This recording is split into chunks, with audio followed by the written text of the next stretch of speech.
So here I am at Kansas, and my mom is actually making a really good, I think it's going to be good. It smells good.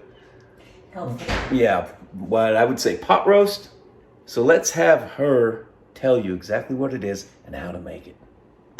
All right. So what is going on here? Well, this is a slow cooker. And what's so good about it is you can put any kind of meat in it, and it's like sealed. It's like a pressure cooker. Why do you want to use a slow cooker? What's that Because mean? when you cook the meat slowly, it breaks down the fibers and it ends up being tender and falling apart. So I got a very good roast. I mean, a fairly good roast. How slowly is slowly?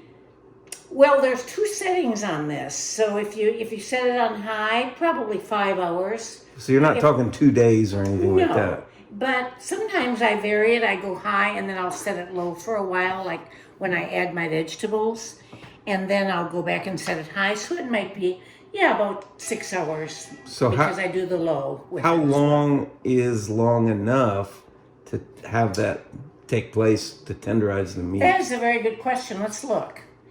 So you check it as you go along. Well, you really don't because it's so sealed when you put these levers here. It seals almost like a pressure cooker, but we're going to open it up and we're going to look at it. It's not going to hurt a thing. I've added organic carrots, organic potatoes out of our garden. Washed them this morning. We leave the dirt on them after we dig them because they keep longer, and then I wash them and clean out all the bad spots. And this is the roast. It's about a 5-pound roast, and you see it's beginning to just fall apart. Okay, so you put a roast in there, and then you put some potatoes and some carrots and a couple onions? What I did was I put them, I browned the roast on each side. I put a little flour on the roast, and I browned it on the stove. Then I laid it in there. I salted and peppered it. You can put other spices if you so choose. And I put just a little bit of broth in with, you can use chicken broth or beef broth, whatever you have in your refrigerator. And of course the salt and pepper. Now you can make the broth from scratch, or you can buy the broth like an organic type broth. It's an organic broth. Yes, that's correct. Did you use chicken or did you use beef? This is beef. This is a roast. This is about a 5-pound roast.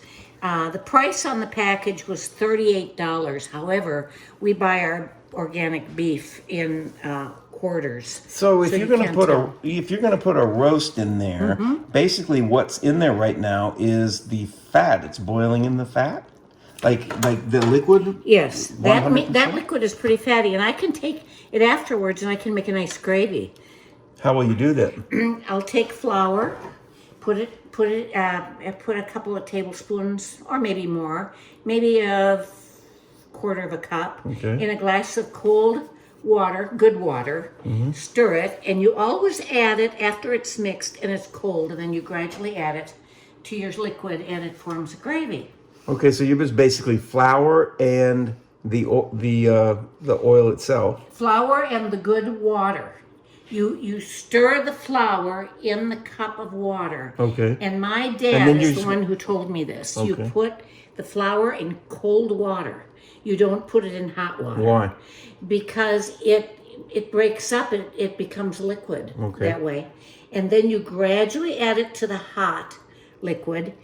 So you're going to leave every bit of what you would say grease or the boiling oil. You're going to leave all of it from the roast in there. You're not going to empty any of it off. You know, I haven't decided about that, but when I do take this out, we're gonna see. But there's really not that much. If there's too much liquid in there, I'll take some of the liquid out. Okay, so but before you add your flour to it to turn it to a gravy, you're fine to do it with as much as is in there right now? What I would do is, that's the last thing that I'm gonna do. I'm gonna take the meat out, the potatoes out, the whole, the onions and the carrots. I'm gonna put them in a bowl. Oh, so like you're going to take it out with a spoon that's a strainer. Yeah, that's correct. Okay. And then the liquid that's in there, I'm going to say, now, is that going to be too much gravy? Probably won't be. So at that time, I'll add about 1/3 of a cup to 1/2 a cup. I know I'm increasing there to 1/2, only because I don't know how much liquid is in here. Okay, let's start with So the you're third. playing it by ear. So once you have Sure the am. liquid in there, you're going to add flour, your flour water concoction to it. Slowly. And you're just going to mix it all up. So basically, gravy is the fat from the for the meat with flour and water. That's what makes it taste so good. And it doesn't have chemicals in it, doesn't have anything that's going to harm you. Contrary to what some people think, that fatty gravy It's is very good for you. good for you. Yes. Yes. So I'm going to seal it back up, but you can see the potatoes are already. They're they're still a little bit hard. But So see, now, will the meat and potatoes, will they synchronize at the timing of it being done, or will, if you put the potatoes in there too soon, will the potatoes get too overcooked? correct. You've got to cook your meat and see that it's got a really good start, and then maybe turn it down. Remember, I told you 5 hours. Well, that was on high heat. I turn it down, add the vegetables, let it simmer a little bit, see how it's doing, and I add the vegetables later. Maybe 3 hours later, when the meat is really starting to cook. The meat is cooked now, but it hasn't broken up enough to be real tender. Let's look at this. So, Let's look at this. Oh, it's very tender, John. Look at this. Oh, look at that. Now it's going to be a lot more tender, but look how tender that wonderful, piece of beef is. and if you did, Do you like to taste it? you can smell it on. I'm sure you can It's smell wonderful.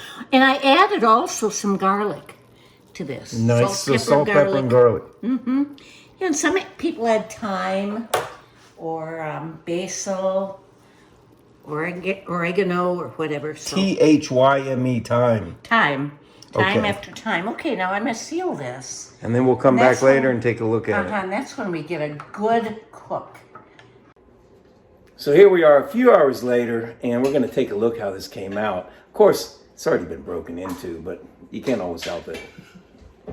Okay, so how did it come out? What is that? Look at that. I'll tell you what, there is nothing more delicious than a stew like this, made in a crock pot. So how did the meat taste in your opinion? Look at that. Well, first of all, it's delicious, but look at how it broke up and tender. Oh, and is it good with ketchup? And when you look at that, there's actually like a caramelization on the carrots almost, right? Yeah, it sure is. And so, in your opinion, well, why is it so empty? You broke into it already, right? I sure did. And how was it in your opinion? Tell you what, nothing's more delicious than food, especially beef or chicken, cooked in this manner. Tender, flavorful. Everything that you put in with it gets the flavor of the meat, and it's just wonderful. What about the gravy you were going to make? You know, I didn't have to because it made a nice sauce. I didn't have to do it at all. However, I could have, but I didn't. It just made a really nice thick sauce. If you look, I'll show you just a remain of it. See, it's thick. It really did, didn't it? It's very. It didn't really good. take any flour. Didn't at all. And we can put the recipe in the description below. So really, you can just throw everything in there, turn it on, let it cook slow. 5 hours later, you have the best pot roast like ever. Salt and pepper, some garlic salt, and you're good. And what are we going to call it? Judy's Pot Roast Why not? It's a good name. I invented it. Why not? from out in central Kansas. Okay. Thank you.